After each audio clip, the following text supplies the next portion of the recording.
Hi all. So in previous video we have started with the Kafka security. So in this video we will start with getting deep dive into our first security pattern, which is encryption. So why do we need encryption? If our client is sending any data to the Kafka cluster and our client receiving data from the Kafka cluster, this data should not be visible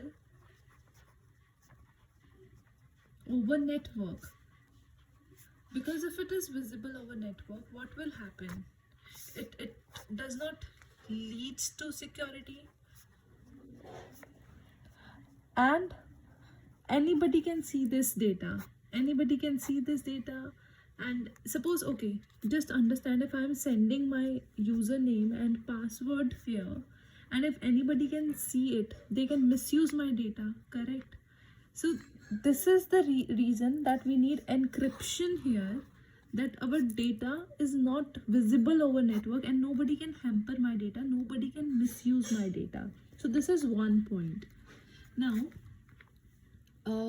so basically, if I go to the encryption definition, so encryption basically ensures that whatever the data we are exchanging between client and Kafka, they are to be secured. They must be secured. And how we can secure our data?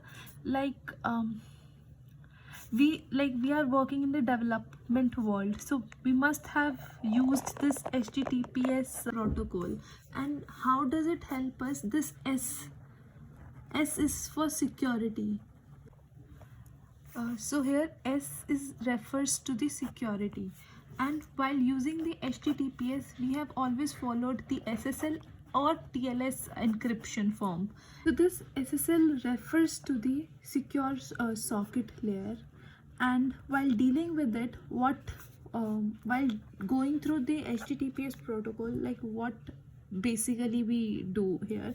Okay, so understand, if we have a client and my client is making a request to any website using the HTTPS protocol, what will happen?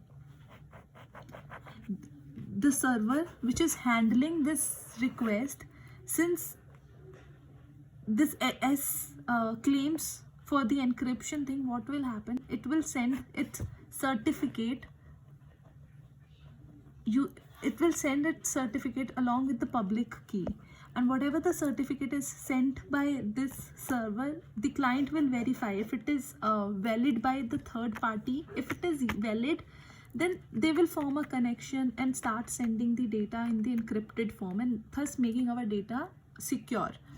So this whole thing is achieved by using the HTTPS protocol, which in turn uses the SSL certificates and TLS things. So in the same way, if we want to ensure the encryption in our Kafka, we can go for the SSL thing, like we are dealing in the form of HTTPS, and thus we can make our data secure, and that's how we can achieve the encryption in Kafka as well. So that's all for this video. In next video we will move to the authentication and authorization. Thanks for watching.